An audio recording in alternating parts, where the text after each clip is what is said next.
Hello students, आज हम लोग पढ़ने वाले हैं रिलेटिव स्पीड। रिलेटिव स्पीड क्या होता है बेटा? ये टाइम स्पीड डिस्टेंस का तीसरा टॉपिक है। जैसे इसके पहले आपने पढ़ा डिस्टेंस कांस्टेंट होता है, आफ्टर मीटिंग कॉन्सेप्ट होता है, आफ्टर मीटिंग कॉन्सेप्ट के बाद आपने एवरेज स्पीड पढ़ा, फिर स्टॉपेजेस का क्वेश्चन पढ़ा, कहाँ कहाँ रुक रुक कर चलती है। उसी तरीके से ये थर्ड पार्ट आता है जिसमें कि आप रिलेटिव स्पीड की बात कर रहे होते हैं। रिलेटिव स्पीड का सबसे पहले तो मतलब समझिए। रिलेटिव स्पीड का मतलब क्या होता है, रिलेटिव का मतलब क्या होता है। सबसे पहले मेरा पार्ट है रिलेटिव स्पीड का मतलब। रिलेटिव का मतलब फॉर एग्जाम्पल समझिए कि दो स्टूडेंट्स हैं, एक स्टूडेंट मार्क्स लेकर आ रहा है और दूसरा स्टूडेंट भी मार्क्स लेकर आ रहा है। एक अच्छा मार्क्स लेकर आ रहा है और एक दूसरे के रेस्पेक्ट में ज्यादा मार्क्स लेकर आ रहा है। मतलब फॉर एग्जाम्पल अगर कोई स्टूडेंट है जो 55 मार्क्स लेकर आ रहा है और दूसरा स्टूडेंट जो है वो 60 मार्क्स लेकर आ रहा है, तो ऑब्वियसली बात है कि एक अगली बार फिर एग्जाम हुआ तो फिर वो 80 मार्क्स लेकर आया, लेकिन ये 65 मार्क्स लेकर आया। तो हर बार कंपैरिजन हम कर रहे हैं। क्या कंपेयर कर रहे हैं? कंपेयर ये कर रहे हैं कि हम देख रहे हैं कि एक बच्चा धीरे धीरे ज्यादा ला रहा है, कोई कम ला रहा है, कोई ज्यादा ला रहा है, कोई कम ला रहा है। तो हम क्या करें? कंपेयर कर रहे हैं। वही होता है रिलेटिव का मतलब कंपेयर करना। अब जैसे कि हमारे शब्द लिखा हुआ है रिलेटिव स्पीड। अब क्या लिखा होता है? Relative speed. तो स्पीड है जब, अभी तक आपने पूरे टॉपिक में पढ़ा कि जब कोई वस्तु चल रही होती है तो वो उसकी अपनी स्पीड होती है। जब कोई वस्तु चल रही होती है, if object is moving at a particular instant of time, तो वो उसकी अपनी स्पीड कहलाती है। रिलेटिव स्पीड का मतलब ये होता है कि जब दो objects move at the same time, जब दो object move at the same time कर रहे हैं, जब दो ऑब्जेक्ट सेम टाइम पर मूव कर रहे हैं, तो एक दूसरे के कंपैरिजन, एक दूसरे के मुकाबले में कोई कितना फास्ट चल रहा है या कोई कितना स्लो चल रहा है, उसी को आप रिलेटिव स्पीड कहते हैं। मैंने क्या बोला? when two bodies move at same time, जब तक two bodies move at same time नहीं होगा तब तक रिलेटिव की बात नहीं। रिलेटिव का मतलब ये तुलनात्मक, तुलना करना। तो हम तुलना कर रहे हैं, हम कंपेयर कर रहे हैं। तो when two bodies move at the same time, जैसे ही दो ऑब्जेक्ट्स या bodies move at the same time, कौन कितना फास्ट एक दूसरे से चल रहा है या कोई कितना स्लो चल रहा है, उसी को हम क्या कहेंगे? रिलेटिव स्पीड कहेंगे। अब आप बात समझिए, जब मैं बात कर रहा हूँ रिलेटिव स्पीड की, यानी कि दो ऑब्जेक्ट्स हैं और दोनों मूविंग कंडीशन में हैं। जब दो ऑब्जेक्ट्स, फॉर एग्जांपल यहाँ पर दो ऑब्जेक्ट्स इन मूविंग कंडीशन में हैं, जैसे एक कार है जो 50 किलोमीटर पर आवर चल रहा है, उस कार में आप बैठे हुए हैं, और एक बस है जिसमें मैं बैठा हुआ हूँ जो कि चल रहा है 80 किलोमीटर पर। आपको क्या है कि बेटा अब ये दो ऑब्जेक्ट्स मूव कर रहे हैं तो हमारे पास दो केसेस बनेंगे। ऐसा तो नहीं है बेटा कि कोई दो ऑब्जेक्ट्स को आप कंपेयर कर दें, कहीं भी दोनों मूव कर रहे हैं। तो यहाँ दो केसेस बनते हैं कि किसके रेस्पेक्ट में कौन किस डायरेक्शन में मूव कर रहा है। तो सबसे पहला केस इसमें क्या बनता है? वो है सेम डायरेक्शन। क्या होता है बेटा?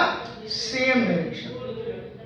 सेम डायरेक्शन का मतलब जब दो ऑब्जेक्ट्स एक ही डायरेक्शन में मूव कर रहे होते हैं, जब एक ही डायरेक्शन में मूव कर रहे होते हैं, इसका मतलब कि रिलेटिव स्पीड क्या होगा? तो फॉर एग्जांपल मान लीजिए मैं यहाँ पर बस में बैठा हुआ हूँ और आपको मैं देख रहा हूँ, या आप कार में बैठे हुए हैं, आप मुझे देख रहे हैं, तो आपको क्या लगेगा कि मैं किस स्पीड से जा रहा हूँ? आप बोलोगे सर आप मेरे सामने से 80 से गुजर गए। नहीं, 80 से नहीं गुजरेगा बेटा, आपके रेस्पेक्ट में हम 30 किलोमीटर पर आवर से गुजरे, क्योंकि डायरेक्शन क्या है बेटा? सेम है। आपके रेस्पेक्ट में हम कितने से, आपको क्या लगेगा कि मैं कितने से आपके पास से गुजर गया? तो आपके रेस्पेक्ट में जब हम बात करेंगे, जैसे कि आपको समझ में कैसे है, आप समझिए। देखिए, एक पॉइंट ऑफ टाइम पे यहाँ पर 50 किलोमीटर पर आवर पर है और ये 80 किलोमीटर पर आवर। एक घंटे बाद, 1 आवर के बाद, एक घंटे के बाद क्या इसका आएगा? एक घंटे के बाद आप जब देखेंगे तो एक घंटे के बाद ये लगेगा कि यहाँ से कुछ दूरी तक 50 किलोमीटर में आपकी गाड़ी पहुंच गई है, और एक घंटे के बाद हमारी जो बस है वो यहाँ पहुंच गई है। तो एक घंटे बाद वो 50 किलोमीटर, हम यहाँ 80 किलोमीटर। तो अगर आप गौर करेंगे तो एक घंटे में हमारे बीच में हर एक घंटे में कितनी दूरी बन गई है? 30 किलोमीटर की। हम आपसे कितना फास्ट एक घंटे में आगे, आपसे फास्ट आ गए 30 किलोमीटर आगे आ गए, क्योंकि हम आपसे फास्ट चल रहे थे। तो एक घंटे में 30 किलोमीटर की दूरी बन गई। यही तो है रिलेटिव स्पीड, कि एक घंटे में कोई कितना डिस्टेंस आगे या तेजी से चला गया, जिसके कारण ये गैप 30 किलोमीटर का आ गया। अगर ये नहीं आ पाएगा, अगर इसे होता तो नहीं आ पाता। तो ये 30 किलोमीटर की जो डिस्टेंस है एक घंटे में, हर घंटे में 30 किलोमीटर का जो गैप है, 30 किलोमीटर का जो गैप है, जो डिस्टेंस है, वही क्या कहला रहा है? रिलेटिव स्पीड कहला रहा है। हर घंटे, एक घंटे में चले हुए या एक मिनट में चला हुआ है, एक सेकंड में चले हुए कोई डिस्टेंस को ही आप स्पीड कहते हैं। तो हर एक घंटे में 30 किलोमीटर का क्या चल रहा है? गैप चल रहा है। तो ये हर एक घंटे 30 किलोमीटर का गैप चल रहा है। तो हम ये कह सकते हैं कि रिलेटिव स्पीड जब दो बॉडी सेम डायरेक्शन में मूव करती है, तो S1 अगर कोई मूव कर रहा है, गाड़ी कोई S1 मूव कर रहा है और कोई S2 मूव कर रहा है, दोनों सेम डायरेक्शन में है, तो यह क्या होगा? S1 ग्रेटर देन S2 होगा। तो क्या होगा बेटा?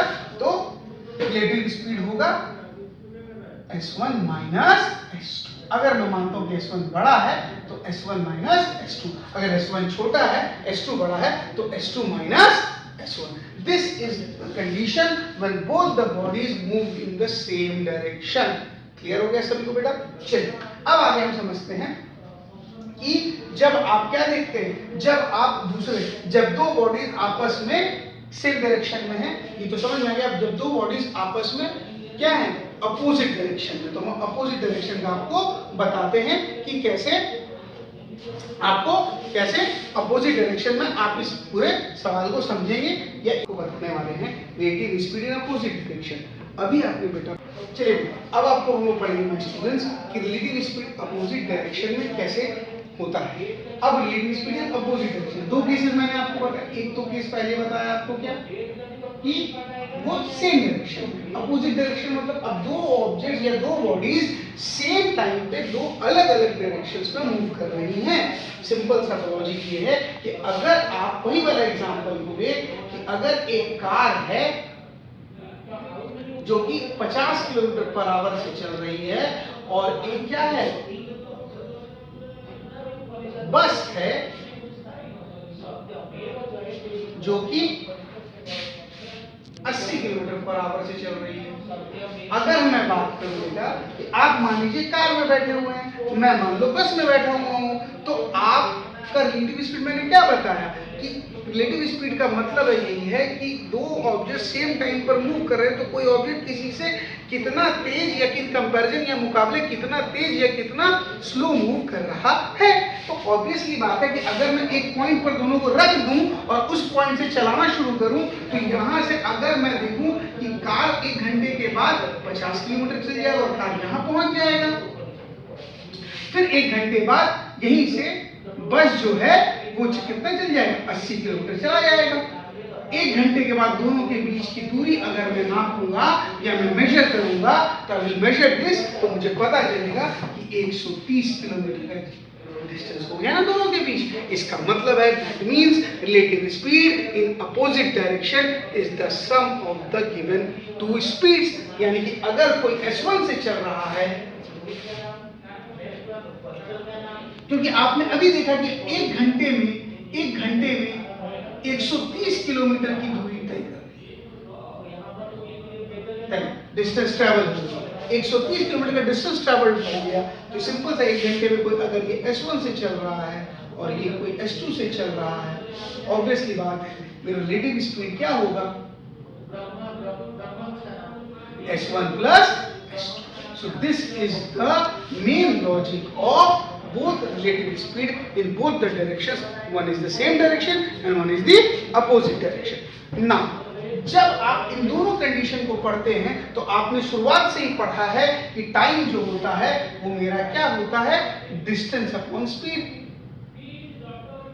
यहां पर वो जो टाइम है वो होता है टाइम का कितने समय में ये लोग दोनों एक दूसरे को क्रॉस करेंगे, या टाइम जो होता है वो क्या होता है यहाँ पे?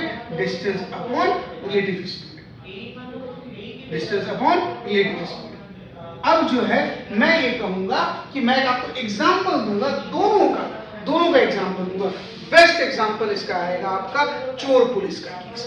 जब चोर पुलिस है, आपको भी पता है कि चोर पुलिस केस में क्या होता है बेटा, सिंपल सी, जब पुलिस को पता होता है कि चोर ने चोरी कर ली है या चोर कुछ डिस्टेंस ट्रैवल कर लिया है, अब चोर और पुलिस किस दिशा में भागेंगे? सेम डायरेक्शन में भागेंगे। क्या भागेंगे? सेम डायरेक्शन में भागेंगे। क्यों? पुलिस जो है चोर के सेम डायरेक्शन में भागेगा। अगर सेम डायरेक्शन में नहीं भागेगा तो उसे पकड़ ही नहीं पाएगा। सिंपल से यही पर है। तो मैं एक एग्जांपल दे रहा हूं, उस एग्जांपल को समझिए। ये सेम डायरेक्शन का एग्जांपल है। चलिए मैं एग्जांपल को आपको बताता हूं, ठीक है।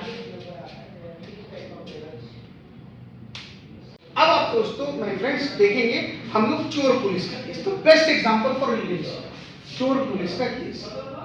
चोर पुलिस के केस में आप क्या देखते हैं बेटा, कि जब मान लीजिए एक कंडीशन आती है, सबसे पहले एक क्वेश्चन जो आप पे अराइज होता है कि पुलिस को चोर को पकड़ना है, तो पुलिस को कब पता चलता है? जब चोर आएगा। जब चोरी से तो पहले पता नहीं चलेगा, चोरी होने के बाद पता होगा।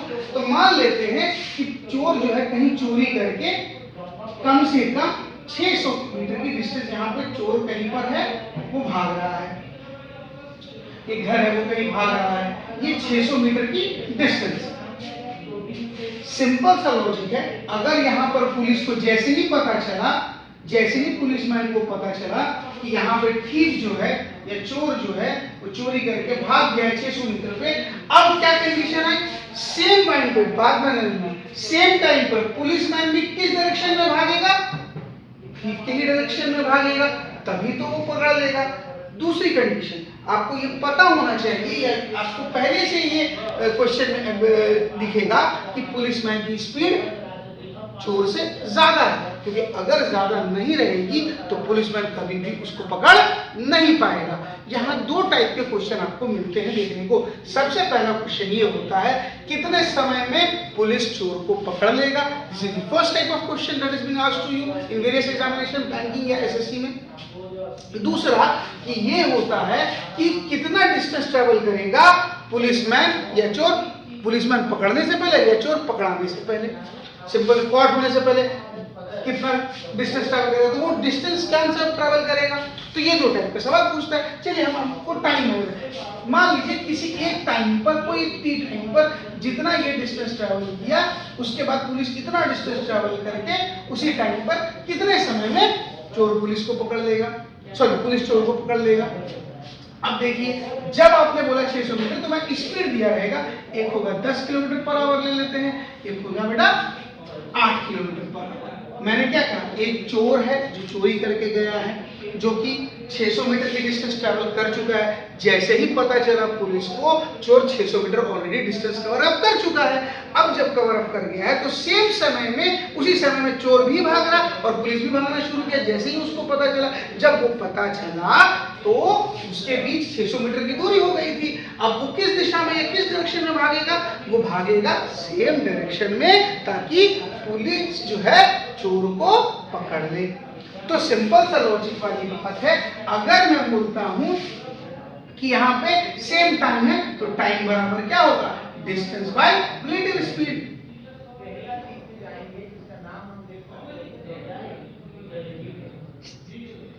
जब आप डिस्टेंस बाय रिलेटिव स्पीड करेंगे तो आप क्या समझेंगे यहाँ पे कि डिस्टेंस कितना मीटर है? 600 मीटर है। क्योंकि बेटा आपको ध्यान रखना होगा, यहाँ यूनिट कन्वर्जन की बहुत ज्यादा जरूरत पड़ेगी। इसमें मीटर में, लेकिन स्पीड तो हमको किलोमीटर पर आवर में दी गई है। आपको मैंने पहले बताया है कि किलोमीटर पर आवर से, अगर कोई भी चीज आप किलोमीटर पर आवर से मीटर पर सेकेंड में चेंज करते हैं तो वो क्या होता है बेटा? Multiply by 5/18। तो अब डायरेक्टली हम करेंगे बेटा, क्योंकि सेम डायरेक्शन है तो माइनस होगा, 10 माइनस है, दोनों में कॉमन ले लेंगे, 5/18। यस और नो? तो क्या हो जाएगा बेटा यहाँ पे? 600/2 इंटू 5/18। तब 18 ऊपर चला जाएगा, 600 इंटू 18/2 इंटू 5। यानी 2 से ये कट गया 300 बार और 5 से कट गया 60 बार। तो 181080 सेकेंड्स। अगर मैं इसको मिनट में कन्वर्ट करना चाहता हूं तो मुझे डिवाइड बाय क्या करना पड़ेगा? डिवाइड बाय 60 करना पड़ेगा। तो 1080 को अगर मैं डिवाइड बाय 60 करूंगा तो आंसर क्या आ जाएगा? 18 मिनट। तो 18 मिनट्स में पुलिस जो है वो चोर को पकड़ लेगा। This is the second example जो कि आप देख रहे हैं रिलेटिव स्पीड का। क्लियर हुआ सबको ये चीज? चलिए अब देखा अभी फर्स्ट एग्जांपल किसका, जो कि सेम डायरेक्शन में मूव कर रहा है। अब हम अपोजिट डायरेक्शन में मूव करेंगे। अब दो बॉडी सेम डायरेक्शन के बजाय अपोजिट डायरेक्शन में जब मूव करेगी तब हमारा सवाल कैसे बनेगा, वो भी यही होता है। जैसे फॉर एग्जांपल कि अगर मैं दो ऑब्जेक्ट को सेम डायरेक्शन के बजाय अपोजिट डायरेक्शन, मान लो कि दो ऑब्जेक्ट्स हैं, एक कार है और एक बस है। एक कार की स्पीड है मान लो 50 किलोमीटर पर आवर, वही सेम है, और एक बस की स्पीड है 80 किलोमीटर पर आवर। अब सिंपल सा लॉजिक, ये दोनों किस डायरेक्शन में, सेम टाइम पे दोनों अपोजिट डायरेक्शन मूव कर रहे हैं, तो यहाँ पर भी आप डिस्टेंस निकाल सकते हैं, टाइम निकाल सकते हैं, क्योंकि हमने आपको क्या बताया कि टाइम जो होता है वो क्या होता है, डिस्टेंस बाय रिलेटिव स्पीड। तो फॉर एग्जांपल अगर हम चाहते हैं कि कितने समय में दोनों कहीं ना कहीं कितने समय में ये लोग यहाँ पर कहीं मिल रहे हैं, तो वो कितने समय में ये लोग दोनों मिल जाएंगे, ऑब्वियसली बात है, दोनों का डिस्टेंस हमें दिया हुआ चाहिए। तो डिस्टेंस हमेशा किसमें दिया, फॉर एग्जांपल अगर हम ले लेते हैं कि डिस्टेंस जो कि क्वेश्चन में सवाल दिया हुआ है कि डिस्टेंस जो है वो दोनों के बीच की जो डिस्टेंस है वो है आपको 1300 किलोमीटर। कितना बेटा, 1300 किलोमीटर। यानी सिंपल सा लॉजिक, दोनों के बीच का डिस्टेंस है, दोनों किस डायरेक्शन मूव कर रहे हैं, अपोजिट डायरेक्शन में मूव कर रहे हैं, तो डिस्टेंस हमारा क्या हो गया बेटा, 1300 kilometre. 1300 kilometre.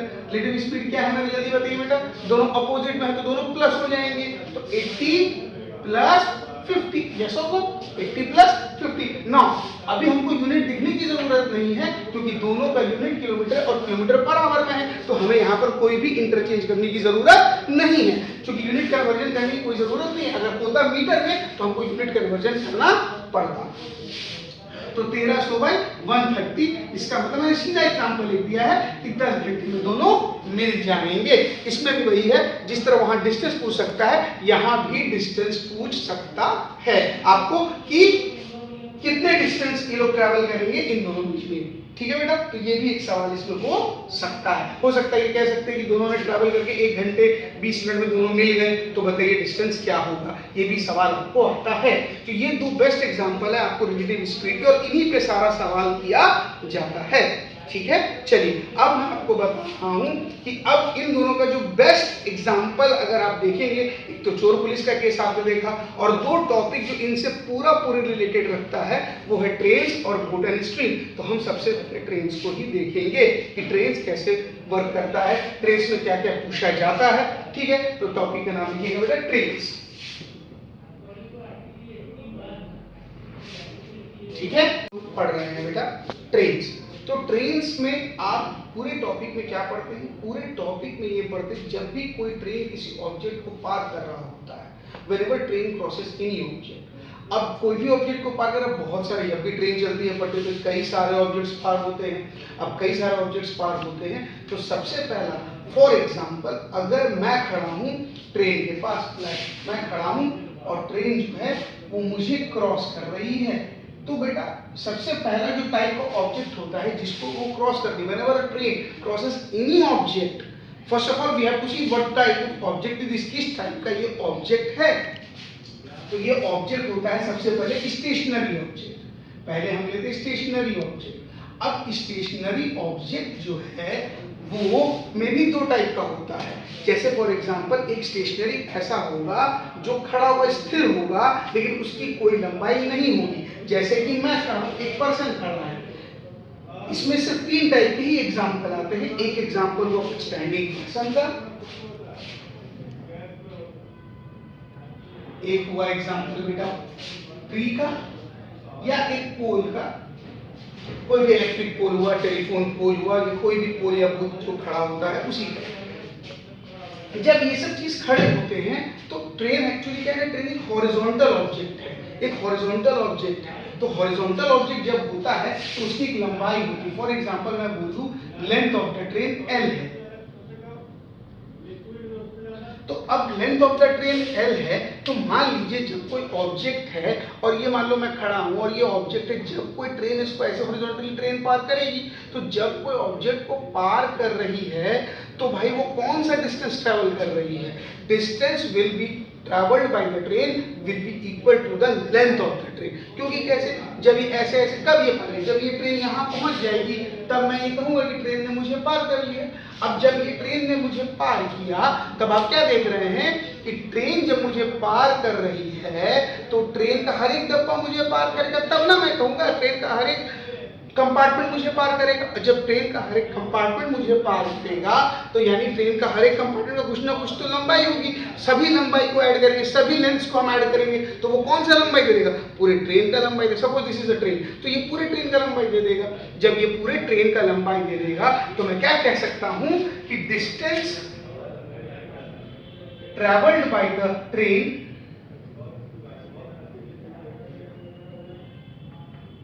will be equal to the length of the train।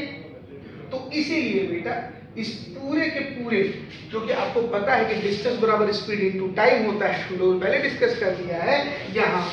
यहाँ पर डिस्टेंस के बजाय लेंथ ऑफ द ट्रेन लिखा जाएगा, क्योंकि ऑब्जेक्ट का जो लेंथ है, क्योंकि ऑब्जेक्ट क्या है, क्योंकि ट्रेन की लेंथ क्या है? हॉरिजॉन्टल लेंथ है। ट्रेन की लेंथ क्या है बेटा? हॉरिजॉन्टल है। माय फ्रेंड्स, ट्रेन की लेंथ हॉरिजॉन्टल है। हॉरिजॉन्टल के सामने सारे के सारे जो हमने ऑब्जेक्ट लिए उनका लेंथ वर्टिकल है, तो हॉरिजॉन्टल के सामने ट्रेन का पर्सन का लेंथ क्या हो जाएगा? नेग्लिजिबल हो जाएगा। Here the length of every person, standing person, tree और पोल नेग्लिजिबल है, कुछ भी नहीं है। तो लेंथ ऑफ द ट्रेन बराबर speed of the train into time.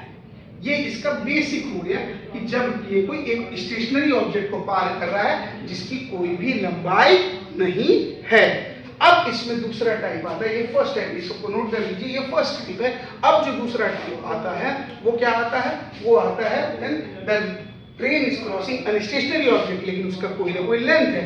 जैसे फॉर एग्जांपल वो हो सकता है ब्रिज, वो हो सकता है प्लेटफॉर्म,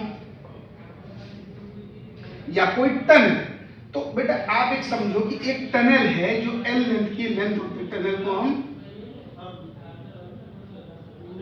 एल टी ले लेते हैं। टनल हो गई या ब्रिज हो गया या प्लेटफॉर्म हो गया, कुछ भी चीज है। अब यहां से ट्रेन क्रॉस कर रही है। ट्रेन कब क्रॉस कर लेगी? जब ट्रेन यहां पहुंच जाएगी। हमेशा कोई भी स्टेशनरी ऑब्जेक्ट को अगर लेंथ ऑफ द ट्रेन बोलूं एल है, यहाँ length of the train, tunnel को लेंगे, ब्रिज ले लिए, या आप यहाँ पर लेंथ ऑफ द ट्रेन है, अगर speed of the train S है यहाँ पर, बेटा length of the tunnel bridge है या ब्रिज का लेंथ है, तो अब distance will be equal to the length of the train plus the length of the platform, bridge और टनल या कोई भी ऑब्जेक्ट जो ले रहे, क्योंकि इसकी लंबाई को कंसीडर करना होगा, क्योंकि इसकी लंबाई जो है, इसका लेंथ जो है वो हॉरिजॉन्टल है, न कि वर्टिकल है। अगर वर्टिकल, इस केस में सारे लेंथ वर्टिकल है, पर्सन का लेंथ वर्टिकल, इस केस में इसकी नेग्लिजिबल होगा, लेकिन यहाँ नेग्लिजिबल नहीं होगा। तो distance will be equal to the sum of the length of the train plus sum of the length of the object, that is either it is a platform or a bridge or a tunnel। या तो bridge हो सकता है बेटा, या तो tunnel हो सकता है, या तो प्लेटफॉर्म हो सकता है। तो यहां पर डायरेक्टली हम क्या लिखेंगे? Length of the train plus length of the object. वो ऑब्जेक्ट कुछ भी हो सकता है, चूंकि ये स्टेशनरी है, कोई भी ऑब्जेक्ट दोनों में equal to speed of train into time. This is the second example of stationary object with some length. अभी तक आपने ये पढ़ा, ये दोनों ऑब्जेक्ट स्टेशनरी है। अब हम आगे पढ़ेंगे जब दोनों ऑब्जेक्ट मूविंग होंगे। ठीक है बेटा, आपने देखा कि रिलेटिव स्पीड जो है, आपने उसका बेस्ट एग्जांपल ट्रेन में देखा, जब ट्रेन क्रॉस कर रही है स्टेशनरी ऑब्जेक्ट को। अब जब हो रहा है, जब ट्रेन क्रॉस कर रही है मूविंग ऑब्जेक्ट को।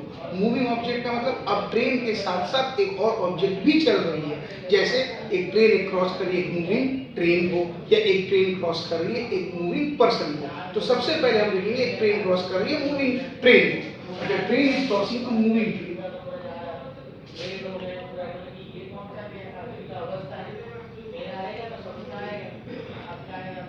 Train is crossing a moving train.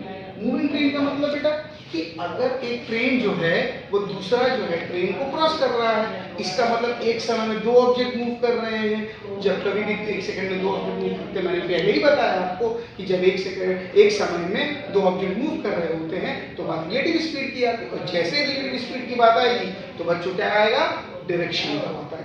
We have to सी किस डायरेक्शन में दो ऑब्जेक्ट्स मूव कर रहे हैं ताकि वो दोनों का कितने टाइम में क्रॉस कर लेंगे। ठीक है, तो चलिए अब हम आपको पढ़ाते हैं कि अगर एक ट्रेन, ये ट्रेन है जिसका लेंथ मान लेते हैं लेंथ ऑफ ट्रेन 1,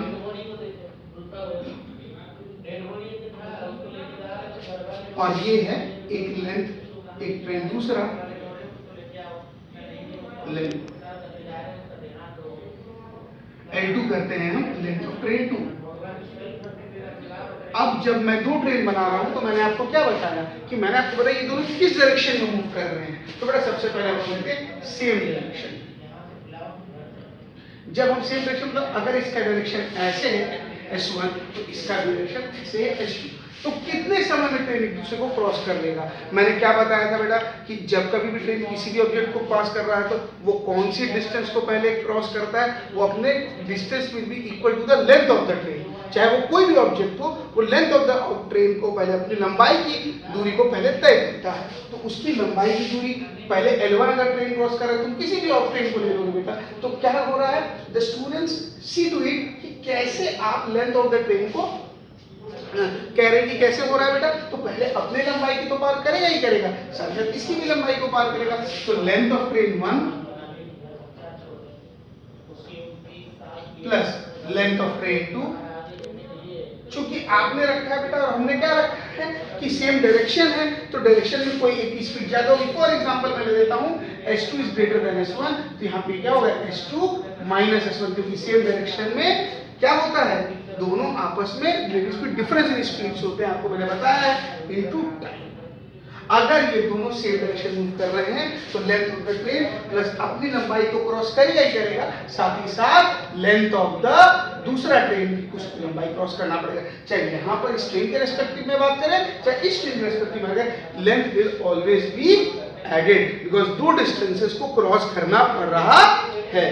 क्लियर हो गया। अब देखिए ये सेम था, उसी तरीके से जब ये अपोजिट डायरेक्शन में होंगे तो क्या होगा, तो जब ये अपोजिट डायरेक्शन में होंगे तो ये जो ट्रेन है, ये ऐसा मैंने ट्रेन बनाया बेटा, तो यहाँ पर L2 लेंथ का ट्रेन है,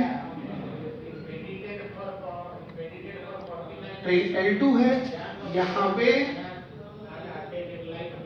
लेंथ ऑफ ट्रेन L1 है,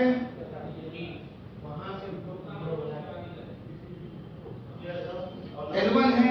अगर ये S1 से ऐसे चल रहा है तो ये S2, ये दोनों क्या है, अपोजिट है, तो सिंपल यहाँ S1 माइनस S2 ये सेम क्या हो जाएगा बेटा, S2 माइनस S1 से S1 प्लस S2 हो जाएगा। तो length of the train, length of train 1 plus length of train 2, clear हो गया बच्चों सभी को, मेरे फाइन फ्रेंड सभी को, S1 plus S2 into time. तो मैंने मूविंग ऑब्जेक्ट का लिया पहला केस, और ये मूविंग ऑब्जेक्ट का दो केसेस था, एक केस था सेम डायरेक्शन में और एक केस था अपोजिट डायरेक्शन में। क्लियर हो गया सभी को। तो अब हम अगला पढ़ेंगे लेंथ ऑफ द ट्रेन, या फिर सॉरी ट्रेन जब एक क्रॉस कर रहा है मूविंग पर्सन को, सेम है दैट उसकी कोई लेंथ नहीं होगी, वहां लेंथ को नेग्लिजिबल माना जाएगा, यहाँ लेंथ कंसिडरेबल है क्योंकि ट्रेन की लेंथ हॉरिजॉन्टल। क्लियर हो गया। चलो, train is crossing a moving object या मूविंग पर्सन। अभी तक आपने देखा कि ट्रेन जो क्रॉस कर रहा है दूसरी ट्रेन को क्रॉस कर रहा है, इसका एक लेंथ होता है, लेकिन मूविंग पर्सन का कोई लेंथ नहीं होता है। तो train is crossing a moving person, crossing a moving person. तो जब आप देख रहे हैं बेटा बच्चों कि मूविंग पर्सन की बात कर रहा है, मूविंग पर्सन का मतलब ट्रेन भी मूव कर रहा है और एक पर्सन भी मूव कर रहा है। तो जब ट्रेन भी मूव कर रहा है, मैं यहाँ लेंथ ऑफ द ट्रेन लगा रहा हूँ, यहाँ length of the train L है और यहाँ पर वो पर्सन है, तो पर्सन भी मूव कर रहा है और ये भी मूव कर रहा है। तो मैं ले लेता हूँ बेटा दोनों, सबसे पहली कंडीशन रिलेटिव स्पीड है, जब दो ऑब्जेक्ट सेम टाइम पर ही मूव कर रहे हैं तो सबसे पहले सेम डायरेक्शन होगा। सेम डायरेक्शन क्या होगा बेटा, इस सेम डायरेक्शन में क्या होगा, क्या इसकी कोई लेंथ है, नहीं है कोई लेंथ, नेग्लिजिबल लेंथ है इसके सामने। तो लेंथ ऑफ द ट्रेन, चूंकि इस ट्रेन की स्पीड S1 है और ये S2 है, अब आप ऑब्वियसली बात है कि बेटा पर्सन की जो स्पीड होगी वो ट्रेन से लेस ही होगी, तो S1 will always be greater than S2। तो लेंथ ऑफ ट्रेन, या फिर मैं कह सकता हूँ कि speed of train will always be greater than the speed of person. Speed of जो ट्रेन की स्पीड है उसकी हमेशा स्पीड बड़ी होगी या ज्यादा होगी। इससे बेटा इससे तो लेंथ ऑफ ट्रेन बराबर speed of train minus speed of person into, हमेशा याद रखिए बेटा पूरे टॉपिक में तैयार रखिए जो टाइम है वह टाइम है पूरे जगह पर रिलेटिव स्पीड से लेकर, यह वह टाइम है जब कोई न कोई ऑब्जेक्ट किसी को क्रॉस कर रहा होता है, क्रॉसिंग टाइम है ये, यहाँ पर ये क्रॉसिंग टाइम है। चलिए अब हम इसको लेते हैं जब ये लोग ऑपोजिट डायरेक्शन में, बस कुछ भी नहीं है, जब ये ऑपोजिट डायरेक्शन की बात हो रही है तो बस सिंपल सा लॉजिक है, जहां पर प्लस है और यहाँ पर माइनस है वहां पर क्या हो जाएगा, प्लस हो जाएगा। तो length of the train, length of train है बेटा ये L है, तो जब ये लेंथ ऑफ द ट्रेन है तो यहाँ पर बेटा ये ऑब्जेक्ट है, ये इस डायरेक्शन में S2 है तो ये इस डायरेक्शन में S1 है, तो लेंथ ऑफ द ट्रेन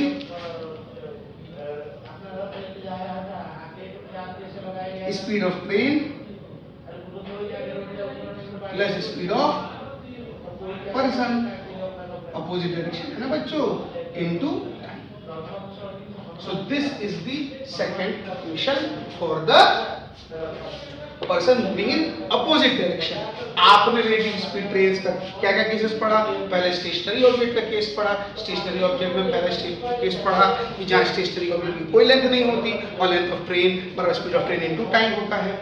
उसके बाद आपने पढ़ा कि जब स्टेशनरी ऑब्जेक्ट है उसका एक लेंथ होता है, जैसे प्लेटफॉर्म, ब्रिज और टनल हो गया, ठीक है। उसके बाद आपने देखा कि मूविंग ऑब्जेक्ट में आपने ट्रेन को क्रॉस कराया सेम डायरेक्शन में, अपोजिट डायरेक्शन में, ट्रेन को एक पर्सन क्रॉस कर रहा है, ट्रेन एक पर्सन को क्रॉस कर रहा है अपोजिट और सेम डायरेक्शन में। इन सब में सबसे इंपॉर्टेंट बात यह है कि लेंथ ऑफ ट्रेन हमेशा मीटर में लेना बेटा, स्पीड ऑफ ट्रेन हमेशा